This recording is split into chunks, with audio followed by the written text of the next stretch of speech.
Hello बच्चों। भूगोल में प्रयोगात्मक भूगोल के कुछ पाठ हमने आप लोग को कराए हैं। आज मैं प्रयोगात्मक भूगोल में बहुलक कराने जा रही हूँ। केंद्रीय प्रवृत्ति के मापों में मैंने आपको माध्यिका पढ़ा दिया है। अब आपको मैं तीसरा भाग बहुलक पढ़ाने जा रही हूँ। बच्चों, बहुलक पद का वह मान है जिसकी बारंबारता या आवृत्ति सबसे अधिक होती है। किसी श्रेणी में एक या एक से अधिक बहुलक हो सकते हैं। बच्चों, ये समझ लीजिए कि मीन और मीडियन दोनों से ही ये सबसे आसान है। इसमें आपको बहुत ज़्यादा कैलकुलेशन नहीं करना है, और जितना मैं बता रही हूँ, ये 2 प्रश्न मैं बता रही हूँ, इन दोनों प्रश्नों को आप अपनी कॉपी में जैसे मैं बता रही हूँ वैसे ही आप कर लीजिएगा। बस इतना समझ लीजिए, किसी भी पद में जो पद बार बार आता है, जो मान बार बार आता है, यानी सबसे अधिक बार आता है, वही बहुलक उस पद का होता है।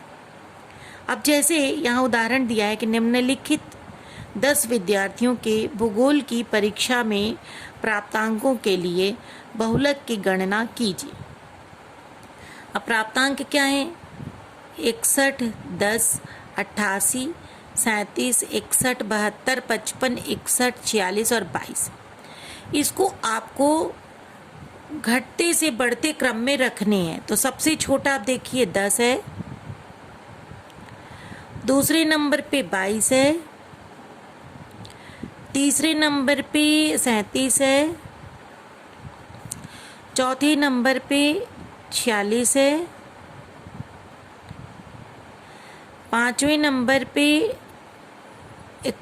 55 है, छठवें नंबर पे 61 है, देखिए फिर 61 है, 1 61, 2 61, 3 61, 3 61 है। अब है आपको 72 और है 88। अब आप ध्यान से देखिए, इसमें बहुलक कौन सा हो सकता है? वो पद जिसकी बार बार एक से अधिक बार आया हो। तो 1 61 है, 2 61 है और 3 61 है। इसलिए बहुलक क्या होगा? इसमें 61 होगा। बस यही आपको निकालना है। समझा क्या? कि जिस पद का मान एक या एक से अधिक बार आता है उसे हम बहुलक कहते हैं। अब बिल्कुल ऐसे ही आपको इसमें भी क्रम से कम से अधिक आपको अंक को लिखना है। तो सबसे पहले 11 है, नहीं सॉरी, सबसे पहले 8 है,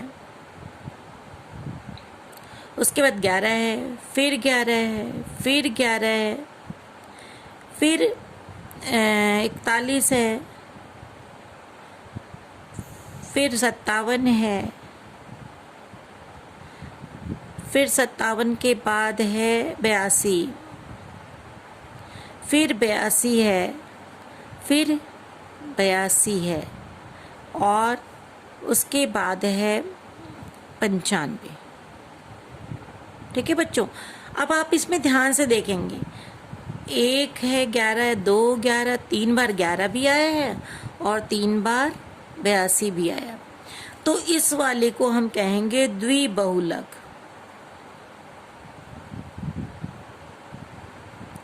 क्योंकि इसमें आपको साफ साफ बताया गया है कि किसी श्रेणी में एक या एक से अधिक बहुलक हो सकते हैं। तो अगर इस प्रश्न में बहुलक 11 भी है और क्या है, 11 और 82, तो इसमें 2 बार बहुलक आया है, इसे द्विबहुलक कहते हैं। तो इस तरह से बच्चों हम लोगों को बहुलक निकालना होगा।